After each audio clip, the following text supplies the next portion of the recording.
Ladies and gentlemen, welcome to the Stand Up Speakeasy. My name is Sreth Nay, and every single episode I bring a comic from the Central Time Zone, and I interview him because I was hoping to go on tour, but COVID hit and I couldn't go on tour. And I was hoping to interview comics along the way, and usually they're like 10, 20 minutes, but some of these have gone over almost 3 hours, so it was like a Joe Rogan experience. But all the way from the south side of Chicago, ladies and gentlemen, welcome Mo Good to the show. Hey Mo, how are you? Hey, what's going on?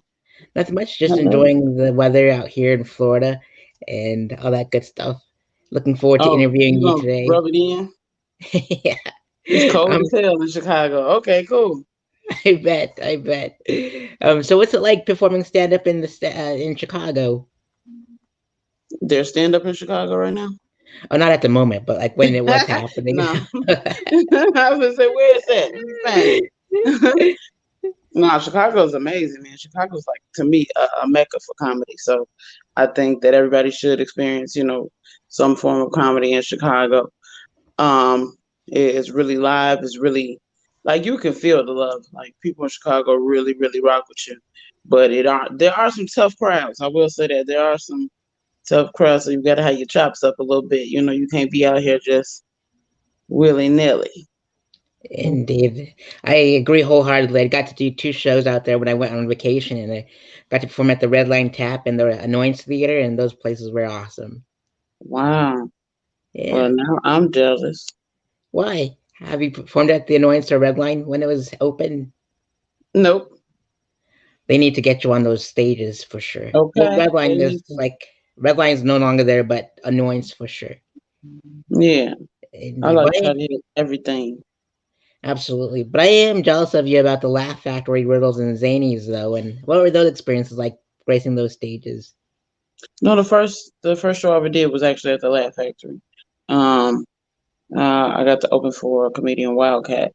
Comedian Michi Hall out here. He's a legend.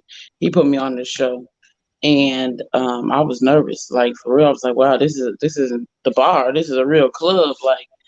And then plus it's usually a mixed crowd, so you always wonder like, do my jokes fit this demographic? So one thing about especially the Laugh Factory, it really taught me how to make a joke just universal, just make it funny, not just for this particular crowd, not just for this particular age group, just make it funny, period. So it was dope, and I love riddles. Damon Williams and comedian JD host riddles, and they are amazing. That's one of the most fun stages I would say in Chicago. And the Zanies, I actually was booked for Zanies here, but pandemic, whatever. But the first Zanies I went to was actually in Nashville.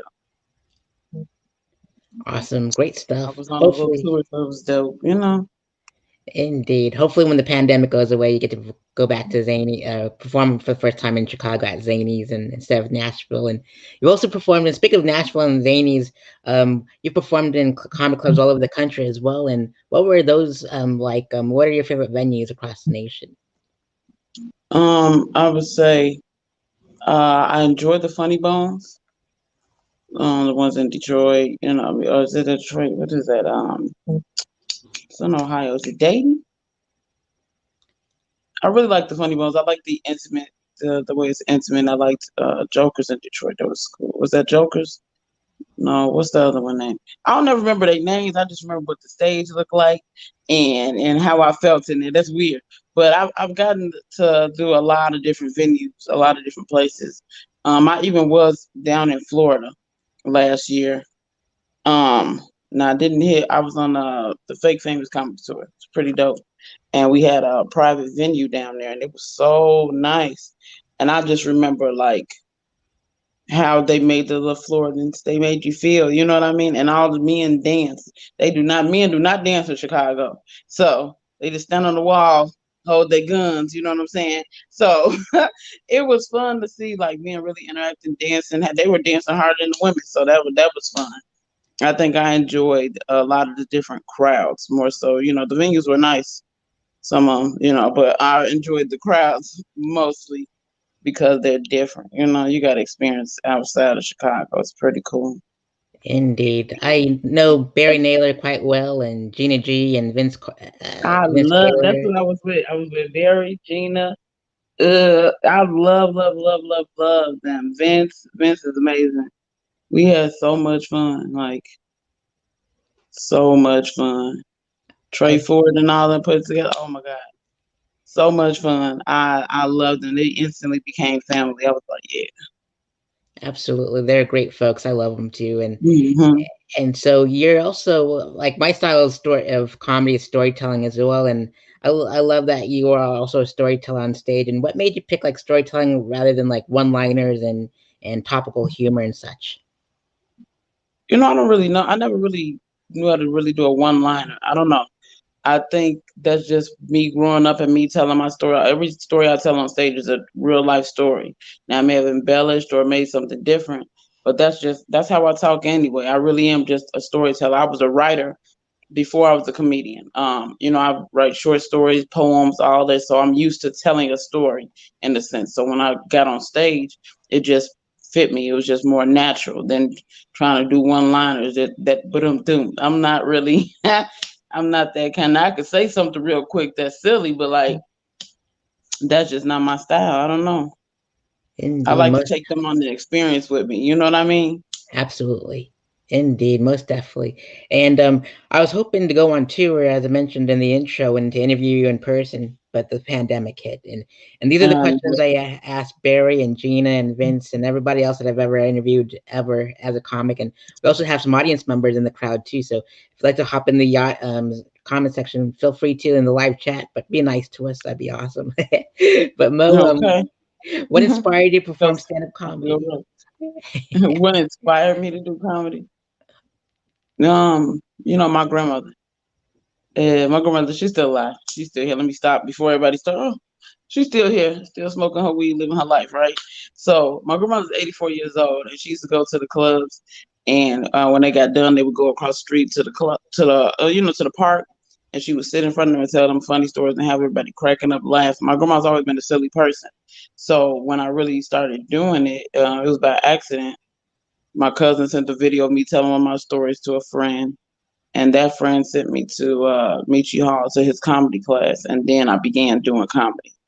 But my grandma always told me, like, you're so funny. And during her time, now my grandma, like I said, she's 84. She had raised 10 kids. My grandfather died, shortly thereafter. So there wasn't a space for her to do comedy, besides when she would get out with her girlfriends, and guy friends.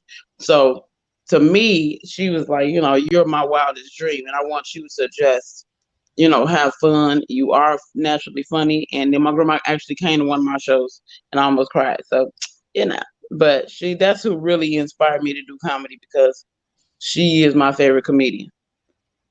Absolutely. I love my grandparents when they were around, and so they were huge inspiration of why I throw big old parties and big old shows. So that's all because of Hmm. them. And so, Mo, what was it feeling like when you first performed stand up? Oh, I was scared. Oh my God, I thought I was going to die. I was so scared. And he told me I had 3 minutes. I'm like, what am I going to say for 3 minutes to these people? I don't know. But when I got that first laugh, it was like a drug, man. It was like, okay, I got to go back and get some of them laughs. Okay. It was the most amazing feeling like in the world. You can't really describe it. You have to just really be there and do it. You know what I mean? To know that it's kind of validating, even though you don't look for validation in people. But obviously, when you're on stage, you kind of need that immediate validation that you're funny. You need a little laugh. So it was amazing. It was something that I can't compare it to any other feeling. Indeed, most definitely. And what are your favorite comedy specials and comedy record albums? Well, my favorite comedy special. Do I have a favorite comedy special right now? I don't really have so-called favorite comedy special. I just love the old Def Comedy Jam and Comic View type stuff. And my favorite comedy record is always well, what I do love Raw and Delirious because I love Eddie Murphy. Because Eddie Murphy teaches you so much. He's a storyteller too, and about physical comedy and all that. See, I didn't know that stuff until I knew it. I have been studying it all this time and didn't know it. So I say those are probably my favorites. Um, Comedy record. I just remember listening to Richard Pryor. Um, I was very young as well. Wasn't supposed to be listening. You know what I'm saying? Um, that's like my earliest memory today with that. So I think that would probably be my favorite. Just anything Richard Pryor, because he's amazing too. God bless him. Absolutely, indeed. Definitely And amazing. what are your favorite sitcom sketch shows and comedy films? Man, my favorite sitcom has got to well, my favorite sitcom. Um, my favorite sitcom. I'm trying to think. It's what's crazy. I read a lot of books. I don't watch that much TV. I watch medical shows, man. Okay, I like Grey's Anatomy. That's the most amazing thing in the world. Okay, but like sitcom wise, like comedy wise, I really like Seinfeld. Probably weird because it really is a show about nothing, but it's hilarious. I love Seinfeld. He's amazing too. He's pretty funny. Have you ever seen his documentary, The Comedian? I haven't, but I need to watch it for sure. Yeah, you need to watch that. It's pretty dope. It's very interesting. Yeah, you gotta watch it. Um, yeah, I think that's. I don't really watch a lot of TV like that. My TV ain't been on all day. Like my TV is not on. I got my books, but I don't. I don't watch a lot of TV. I don't have time for that unless Yeah, it's Grey's Anatomy. absolutely. Then I got time today. The comedy films that come to mind that are your favorites? My favorite comedy film. What's my favorite thing to watch? I don't know. I think probably Friday is probably one of the funniest comedies. I don't know why I love that. And what's it called? Step Brothers. That's so funny. Indeed, I love that one too. It's good stuff. Both of them Yeah, are that's so great. funny. I love Will Ferrell. Like man, yeah, it's a lot of stupid stuff I've seen. It's been pretty funny. Most definitely. And if you can go on tour with any comedian locally and internationally known, which comedians would you like to go on tour with? If I could tour with any comedian, I would love to go on tour with let me think. Who was my favorite? Well, my favorite comedian is gone. I would have loved to go on tour with Bernie Mac because he's amazing, and I miss him. I met him in real life too, Wow. but I was a little girl. But anyway, I don't. You know what? I will say I don't have a comedian that I would just love to go on tour with, and I'm gonna say this because I would like to get in tune with every comedian that I could really encounter and see how we mesh. I can't think of one comedian that I just like, oh, I really want to be on tour with you. And it's no disrespect. It's just a matter of I gotta wait and see. You know what I mean? Indeed, I I'm do. still pretty new. I gotta wait and see. Just kind of get in where I fit in, if that makes sense. Absolutely. Most But I would definitely. love. But you know what? I actually would. I would love to tour and meet with not the tour, but I would love to like collab with Monique because she's hilarious to me. Like she is just. I feel like you can learn. I'm thinking more on the aspect of what you can learn from different comedians. And who else? You know what? Tony Roberts. I love him too. And it's quite a few. Most But definitely. I would love to. I would love to just pick the brain of Dave Chappelle. I would love now that I would love to do. If I could Indeed. just be around Chappelle just in his face and just kind of pick up on some stuff, that would make my day. That would be it. Same. That would be my dream interview for sure. Yeah. Absolutely. Indeed. If you can get roasted by five comedians, top five, past and present, which ones would you like to get roasted by? I would like to get roasted by Bernie Mac. I would like to get I would like to get roasted by Red Fox. I would like to get roasted by who else? Who else I know that'll just tear my ass like in half? Ridiculous. Tony Roberts because he played too much too. Um, Robin Harris. and Jim Carrey.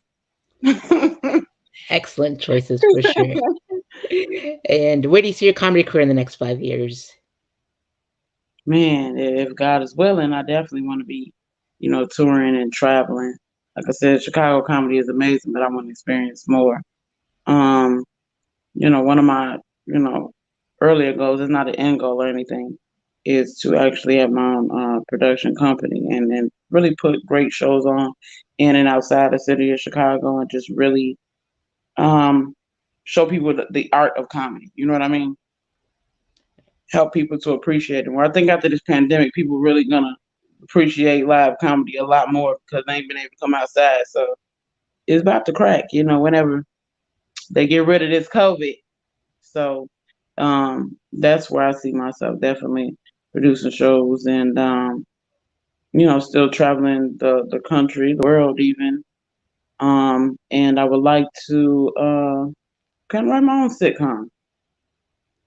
Absolutely. And that was like the next question I was gonna ask you too. Which other forms of comedy would you venture off into, like improv, sketch, comedy writing? What you want to write your own sitcom and directing and acting and so forth? Yeah, I would really like to write my own sitcom. I'm kind of working on it in my mind. I didn't know that at first, but it's something I've been working on. But I really like improv. I like sketch comedy, but I feel like that's not my passion. You know what I'm saying? I think I just really really love stand up, and that's just a platform for whatever else I'm trying to do. Absolutely. And what is your favorite joke a comic has written? My favorite joke a comic has written. Well, my favorite joke of all time is well, my favorite story is Bernie Mac is said in Kings of Comedy. He was like, I'm making cookies. Like that was the funniest thing in the world to me. So that's my favorite set from a comedian is Bernie Mac from Kings of Comedy. Absolutely. Hilarious. Indeed. And what experience would you like your audiences to take with them after a set is over? I want them to leave out feeling better than they did coming in. I want them to gain a new respect for comedy and a new respect for me and the kind of entertainment that I provide. I want when they leave to know that I'm not a court jester. You know what I mean? I want them to know that I'm an artist and I'm serious and sensitive about my shit. And yeah, I want them to feel good and I always want to return back to that feeling. Indeed, most definitely. And Mo, the stand-up speakeasy is like a secret society of stand-up comics, and it's like a like prohibition, like a Roaring Twenties kind of thing. And you have to know So, someone to know someone. And I'm honored that you're one of the state stand-up speakeasy members now because you got nominated by another comic as well. So for this part, which comics would you like to see me interview next for the stand-up speakeasy? I would like you to speak. I'm being biased here. My best friend, Tiny Thickums. She's a Chicago comic here. Well, not just Chicago. She's from the west side of Chicago. And she's insane. And she's like this big and she's so cute. And she's funny as hell. Very raunchy comedy. Like, some more Lunel mixed together. You know what I mean? But so fun. And I also would like to nominate Marcus Shakes. Absolutely. He is one of my good friends at comedy as well. He is hilarious. He's a good storyteller, and he has his shirts don't never be shit. I'm gonna tell you that off the bat. Whatever shirt he come on with is gonna be horrible, but he is amazing. Absolutely. I'll be sure to reach out to both, and hopefully I'll get to interview them. And well, there's a lot of folks that haven't checked their filtered inboxes. So if I reached out to you, check out your filtered inbox and respond and all that good stuff. Because I Yeah, know Facebook messaging is like, weird and stuff. But I swear. I'm so glad you opened your filtered inbox and I got to talk to you and all that good stuff. Yeah, And follow Mo on Instagram with at mogoodcomedy. Donate to her Cash App and Venmo. I'm trying to get comics more followers during the pandemic since they can't have shows and put some money in their pockets because we can't have shows. And with that being said, Mo, what are your final words you'd like to give out to the audience at home? man, I want people just to be themselves, take care of themselves, because I work in healthcare as well. Especially during this rough time, I want y'all to really take care of your mind, body, and soul, and understand that it's precious. Our time here is limited, and let's make the most out of it. Let's do the best things that we can do while we're here. Don't strive to be anybody else. Just be not the best version of yourself, but be a better you than you were yesterday. Because we're not competing; we're all really in this together. So, you know. Absolutely. Mhm. Great words to live by, Mo. And thank you so much for being my guest on the Stand Up Speakeasy today. And Thank you.